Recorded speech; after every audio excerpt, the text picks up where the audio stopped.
cause for. All right, my girl Jamel Hill is going to take over for me. She gets the honor. I'm kind of jealous, but she gets the honor of talking to and interviewing the great Killer Mike. He is an author. He's an actor. He's an activist. He's a musician. He's a living legend. Listen to Killer Mike.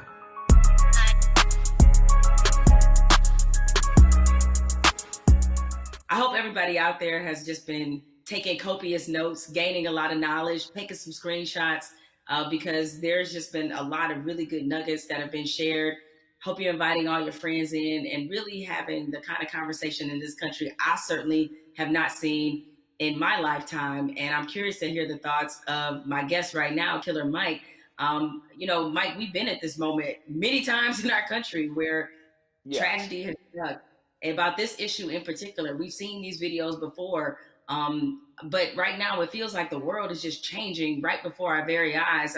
I can kind of imagine how some of our elders felt during the civil rights movement, to see the world just changing right before our eyes. So you're there in Atlanta, where certainly there was a recent incident with Rashard Brooks. We've been absorbing everything that's been happening in the country up until this moment. So how are you kind of handling all of this emotionally right now?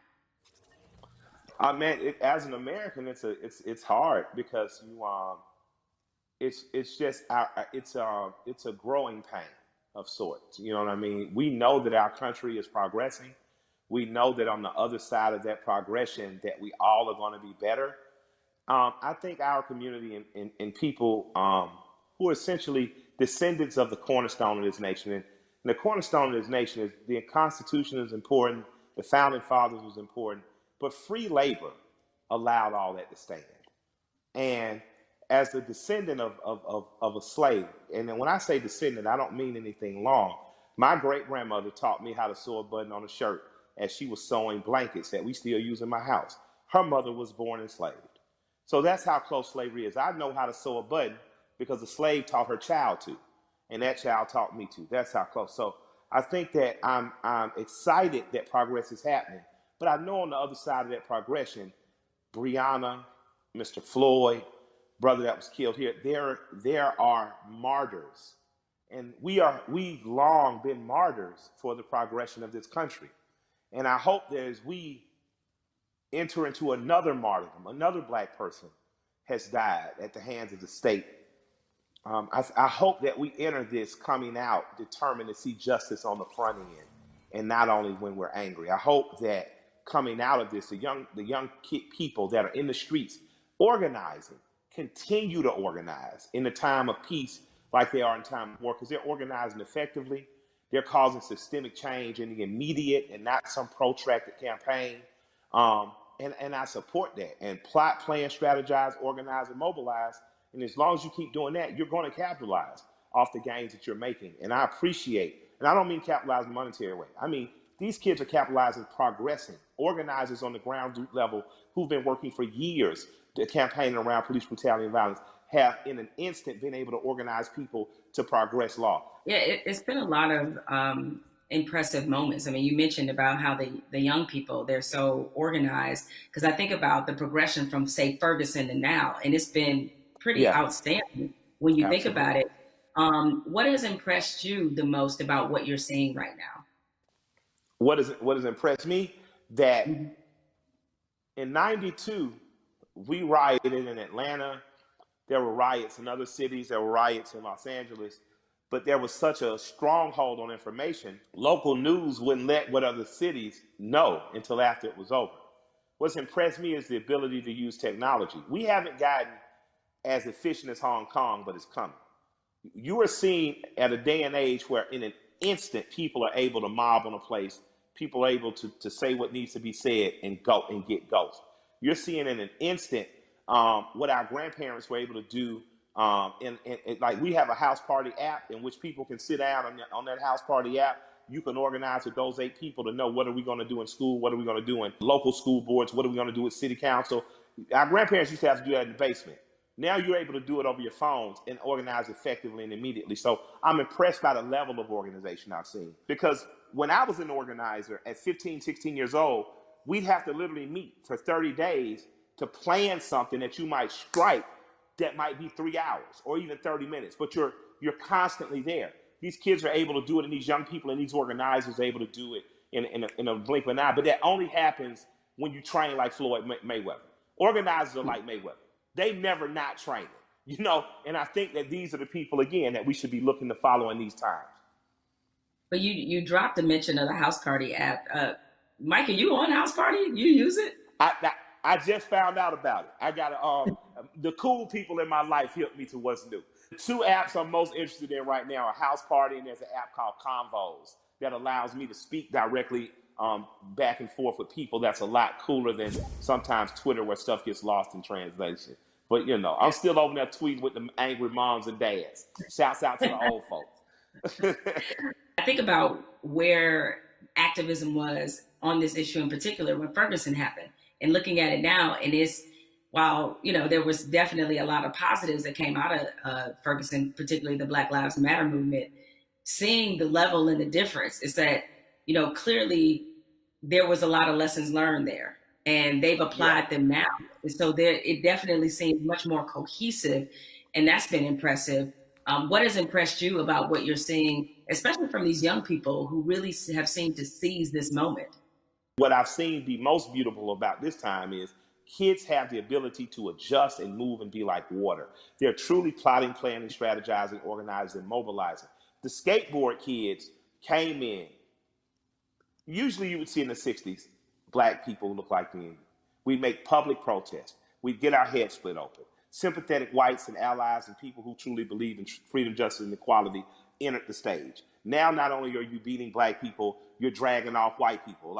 And it became a tapestry, a unified front to give us our most basic civil rights and acknowledge our human rights. That tapestry is happening again, and it's happening in a bigger and better way. I was talking about those skateboard kids. I saw those kids first come in as defenders. When police were hacking with people with batons, they held up the skateboards to protect them. Most kids who skateboard, my kids skateboarders, most skateboard kids in the South don't look like me, right? But I saw the skateboard community literally come in and save protesters from beatings, and then they got really frisky and they started attacking back. And I was like, although I don't want violence in the streets, because those kids deserve to grow to be adults without being soldiers against the state that their parents pay taxes to. It impressed me that the proletariat showed government that you work for us. And in this moment, we are exercising our right to make public display of the evil that has happened. It makes me proud that I live in a country that has long promised equality, rarely given it to people who look like me. People who don't look like me defending. You made an interesting note and observation about the skateboard crew. And I think anybody who's watching has noticed that it's not just Black people who are out here protesting. No, it's not. It's a tapestry of people. It's a tapestry of people. The Amish. The Amish. Yeah. Wasn't that crazy? I didn't even know the Amish saw the news. I was thinking, who told them? Right? I was like, I didn't right? I was so impressed, though. I was so thankful. My heart was filled with joy.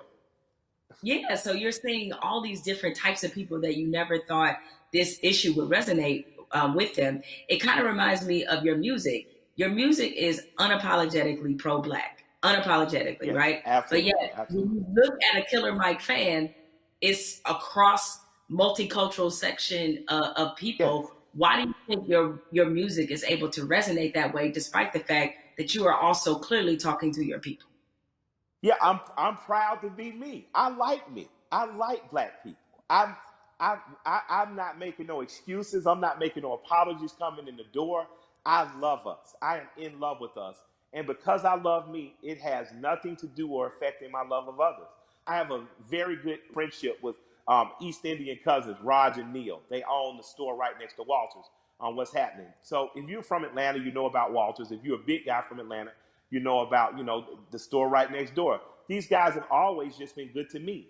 Raj went to India. He came back, brought my wife incense, these beautiful little elephant characters. He's proud to be Indian. I've learned about being Indian from my Indian friends. When you're truly who you are, how could you be offended? How could you not love it or like it?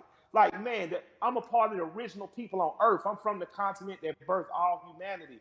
I think when you wear that proudly and unapologetically, and not from a place of needing someone to be below you, there's no reason for a people not to like me. You know, I like you. You know, I got plenty of heroes that don't look like me. There's a portrait of John Brown on my wall in my basement. I thought he's a hero. He doesn't have to look like me. You know what I mean? But I refuse to act like people who look like me aren't great. I didn't say good. I didn't say good enough. I didn't say equal. I said great. I'm from a great and mighty people. And if you can't accept that, then maybe I'm not for you. But I believe that because I am simply who I am, I believe that that gets accepted. Because you know what? I remember being on a tour bus, and I'm on there with a bunch of Northeasterners because of course, my rap partner's a white guy from Brooklyn. And we're on there and they're watching Swamp People, and everybody's laughing. And I come up and stagger into the front, and I look at it and I start smiling, and I look at the room and say, I got more in common with them than any of y'all. And I just walk to the back. Now, because it's the truth. I'm a Southern boy. My grandparents from Alabama and rural Georgia. I grew up more like people on those shows. So I think across cultural lines and across racial lines, people identify with me, but just because I'm your typical American guy. You know, and I have some special things. I'm not going to deny that I'm special. I was a smart kid, went to Morehouse, had an understanding of some cool stuff.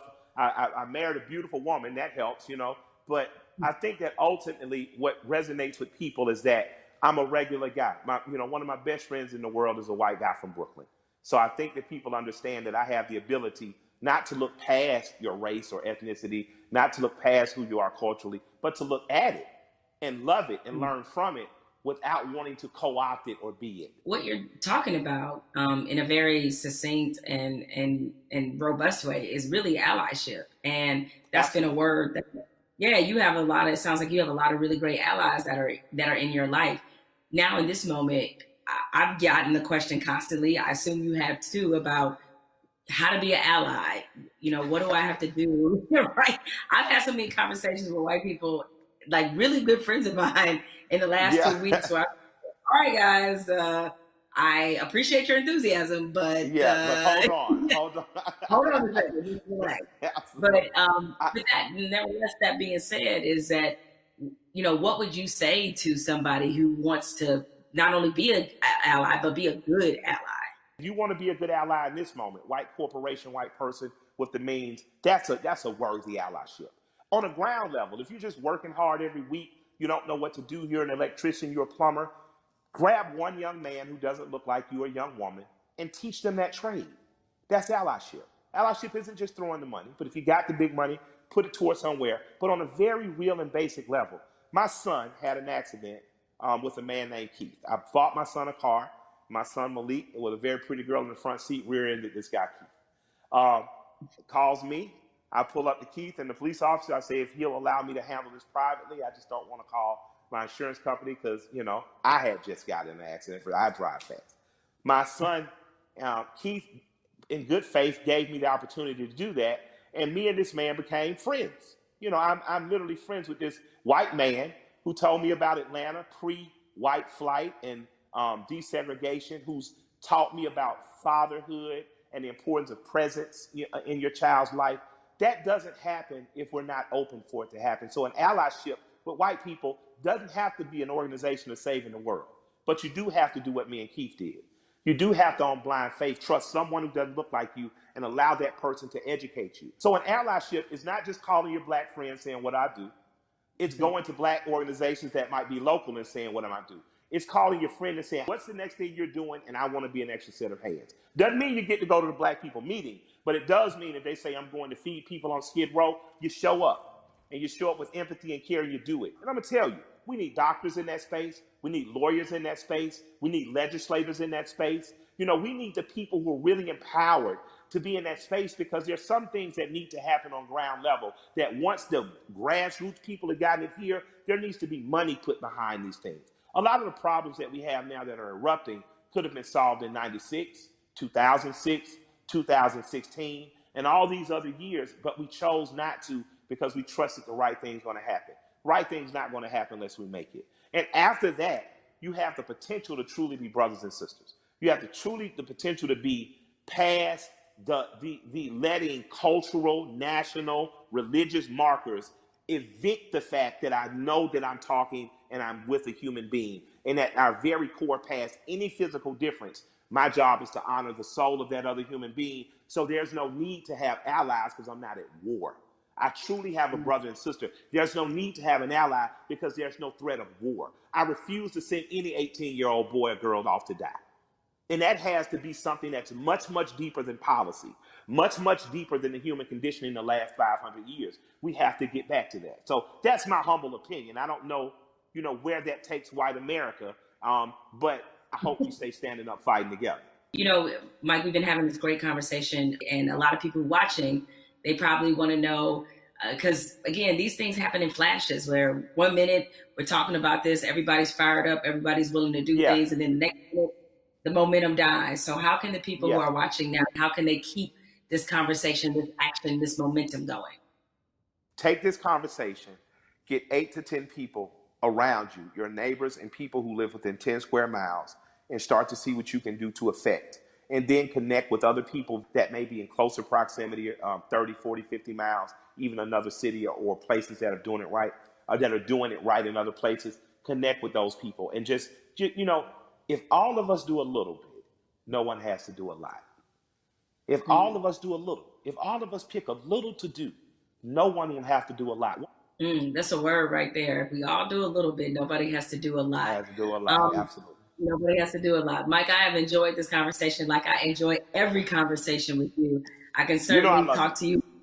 Yes, it is mutual. The mutual respect and love of society right here.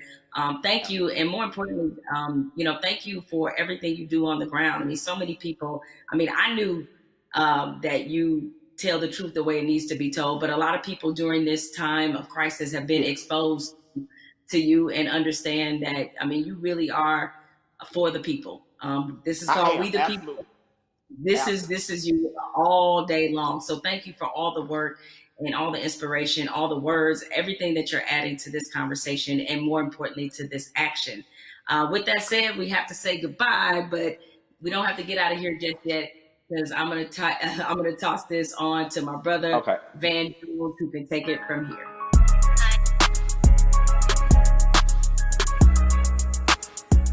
Jamel and I, we spent the past hour, we've been talking to Killer Mike, we've been talking to Elaine Welteroth. We also got a chance to see that amazing video from Lil Baby. Jamel, what did you get from your conversation with Killer Mike? And more importantly to me, what do you make of this moment that we're in? The one thing you can always expect from Killer Mike is blunt honesty. I think that's why a lot of people look at him as a really credible voice right now. He's honest about what he knows and honest about what he doesn't know. So I think when you have those elements, that's going to always make for a pretty good conversation. I'm with you. This moment at the same time is welcome. It's also a little bit surreal in terms of what took us so long to get here, to make sure that we're not always starting from ground zero every time we have to have a significant conversation about race in this country. Why do you think it's different this time? Because there have been videos before, and yet people still now act like they're shocked. Help me understand what's different this time from your point of view. What's your theory? It's two things that I think stood out about the George Floyd video. One, there was no yeah, but. And granted, in my mind, we've seen videos where there was no yeah, but people nevertheless invented a yeah, but. But in this one, there really wasn't one, even if you were Stretch Armstrong trying to stretch and find one, there just wasn't one. What always has just stuck with me is the look on this officer's face as he was kneeling on George Floyd's neck. It was so cold. It was as if this were Thursday. And he showed such little emotion, remorse, any emotion you want to name. He didn't show any of that as he killed a man in the middle of the street with bystanders looking on. So I think that situation, coupled with the fact we had already been reeling from Ahmaud Arbery, we had already been reeling from Breonna Taylor. And even though the situation wasn't fatal, there was definitely a storm of frustration at what happened with Christian Cooper. So this all together leads us to this moment where finally, even the most adamant naysayers who wanted to pretend as if this wasn't a structural problem, what could they say? I mean, there was Yeah. nothing else that could be said. And I think everybody who was already fed up decided now is the moment, now is the time. The world has slowed down because of COVID-19. If we are going to address this, this needs to happen now. I've never seen 20, 30 million white people asking black people for leadership. That's interesting because they start, well, what do you want me to do? I'm like, well, I don't know. Google is a powerful tool. I don't know. I'm realizing now, though, that this is an honest question.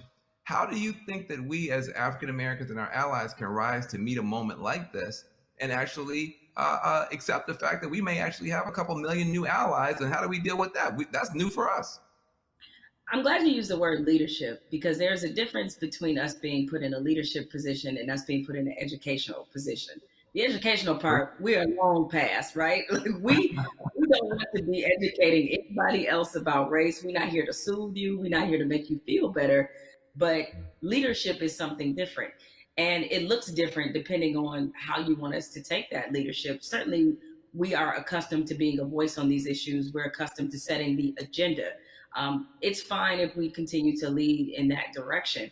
I think what we're looking for is if this were, a relay race, we want to pass the baton and we want you to be able to say, okay, here's what we've been feeling about this issue. Here's what needs to happen to change it. The other part of this race is that you got to be willing to run it just as hard and as fast as we are. Because if you're not, that's why we remain stuck in the flying pattern that we've been in for hundreds of years and decades as we've tried to reconcile this issue. So we have to figure out what is the most useful way of allyship. We see a lot of people throwing statements around. We see a lot of people throwing money around. We need that to be a focused effort, and more importantly, to be vocal about it.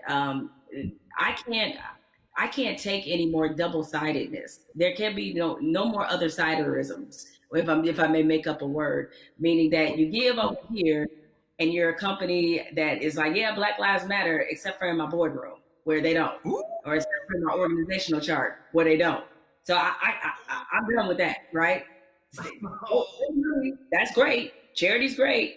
Charity doesn't change structural racism, right? What changes it is when you actively look in your building and ask, why aren't there more Black people in this building, in this boardroom, in this C-suite? So the allies that we have, what you can do, change the structure and cultures of your companies, of your businesses, of wherever it is you have influence. Start there. The thing I try to tell people is, it puts us in a no-win situation. I want our white sisters and brothers to be better educated and to care more, but I don't want to have to bear the burden of trying to teach and educate all the time. The reason you pay tuition is because it's costly to educate someone. You coming up to me and saying, educate me, that's costly to me emotionally and from a time point of view. Also, I think we have to be very honest. Nobody would go up to somebody and say, teach me Russian in 5 minutes. And by the way, make me feel good about it. Right? I mean, you wait, hold on a second. Like, you want me to teach you about racism, which is the history of race in America is just as complicated as Russian. And you want me to teach you that in 5 minutes. And also, if I make you feel bad about it in any way, now I got to be your therapist too. And like you said, soothe you or whatever. That's got to stop. I would love for somebody to come to me and say, I made my whole family watch the 13th and read The New Jim Crow and read White Fragility. And we had a question on page 52. Now, hey, we can have that conversation all day long because you're doing your homework, but don't flop on me like you never heard of Google. If you want to know about cryptocurrencies or whatever, you find that stuff out before any Black person ever heard of it. So I'm sure you can educate yourself about anything you want to know. I have to say something to you because I've never gotten a chance to talk to you. I feel like I know you because I'm such a big, mad, crazy Stan and fan. But I love you to death. I just am so proud of you. I'm saying proud of you almost as Patrick. I am so proud that you exist. Where do you find the strength to continue to do what you're doing and say what you're saying, even in the face of opposition, to the point where now the whole world has to listen to you? Where did you find the strength when they weren't listening? I guess maybe this is just part of the Black woman's condition, is that we don't know any other way. And most of us, I come from a line of Black women who were just like this. My mother's like this. My grandmother was like this, where it's the old phrase we've all used as Black people, making a way out of no way. And scream until they hear you. You know what I'm saying? Is that because the opposite, to do the opposite of that is what? Is that I can't even afford to do that. I don't know any other mode but to fight for what's right, but to try to stand on the right side of history, but to speak for people who don't have a voice or a platform as large as mine, because somebody did it for me. What advice do you have for people who want to have these conversations, maybe not as well spoken, not as well read as you might be, but who really are sincere and want to have a conversation? I think you have to start from a point of honesty and being real about what some of your beliefs, prejudice, biases are, where they come from, why you learned them. I think if you take anything else beyond race, as we get older, we do a whole lot of unlearning. Young folks, when you get to like your 30s, you do a whole lot of that, right? But yeah, my advice is to always start from the point of truth and honesty and self awareness, and you'd be surprised what you can get accomplished just by digging into those things. I mean, if you know you come from a racist background, or if you come from where race was talking about a certain way, be honest about what those conversations were and what they taught you, and ask yourself, is this the kind of person that you really want to be? Yeah, I feel like there's a 21st century mindset and a 21st century skill set that, everybody's going to need a mindset of empathy. I mean, we're going to be dealing with, people, every color, flavor, every kind of human being ever born. Because of the internet, because of just the world economy, you're going to be competing against people in China and Nigeria. That's just the world. So you have to have a mindset of empathy to really try to understand where people are coming from. You have to have a skill set of listening. If you understand this conversation, you can talk to Black folk and brown folk and Muslims, everybody else. So we're trying to confer a benefit to you. We're trying to make you better. It'll make my life better, but it'll make your life better too. Now, what charity are you supporting? Well, as some people can maybe see my T-shirt, it says "Support Black Journalists." Right? The lack of still Black journalists in most newsrooms is pretty appalling. What changed my life and what got me really on the right path in this business was being a member of the National Association of Black Journalists. NABJ is the largest minority journalism organization in the country. The development, the networking, job fair, internships, scholarships, what happens there has changed lives. It changed a lot of people's careers. I mean, people like you, Van, and everybody you want to think of, Roland Martin, Soledad O'Brien. It's just a number of people, Michael Wilbon, that are a part of this organization and have been able to build legacies there. And so it's on us to, again, usher in this next generation of young journalists who, I get it right now, feeling really discouraged when they look at not just what a lot of newsrooms look like, a lot of networks look like, but also we're under the under the shadow of a pandemic right now. So there's a lot of journalists who have lost their jobs. A lot of companies are downsizing. They need a reason to believe and to be in this business. And so NABJ has done so much for my career and continues to do that for others. So that's the charity that I support and the organization that has changed my life and that of many others. Well, listen, I second that, third that, and fourth that. NABJ is a beautiful organization. I've got groups I want to support as well. But what I want to say to you is just thank you for your light, for your leadership, for your courage, for your entrepreneurship, for your T-shirts and all that type of stuff. Make sure to support the sister businesses, and let's keep this conversation going. Much love to you. Thank you, Van. This is a pleasure. I got good news for you. I got bad news for you. The good news is that people are activating all around the world, all across the planet for change. That is a powerful moment. Here's the bad news. Unfortunately, this is not a one answer fixes everything situation. We're talking about systemic problems, which means it's not just one law or one person. You need 360 degrees of change to shift to get the outcome that's right. But we can get there if we keep talking, if we keep working, if we keep building. And if we do that, we can reshape America. That can be done. It's been done in the past. We can move the whole world in a better direction. So I hope that your cell phone right now is full of screenshots of these tools that we've been trying to give you to continue taking action from this virtual town hall. When this stream ends, the conversation should not end. We got to keep pushing. We got to keep going. We are in an important moment in history. And what you do is going to determine the outcome. 2020 is going to be talked about for 20 years, 100 years, maybe 1,000 years. But the future is not written. It's up to what you and I do and what you and I decide is going to happen. So I want to give a special thanks to the powerful voices that we've had: Elaine Welteroth, Killer Mike, Jamel Hill. Make sure you visit 50percentpledge.org to learn more about the power of money. Also visit my organization, reformalliance.com. We're trying to make a change. Let's be about it, not just talk about it. I'm Van Jones.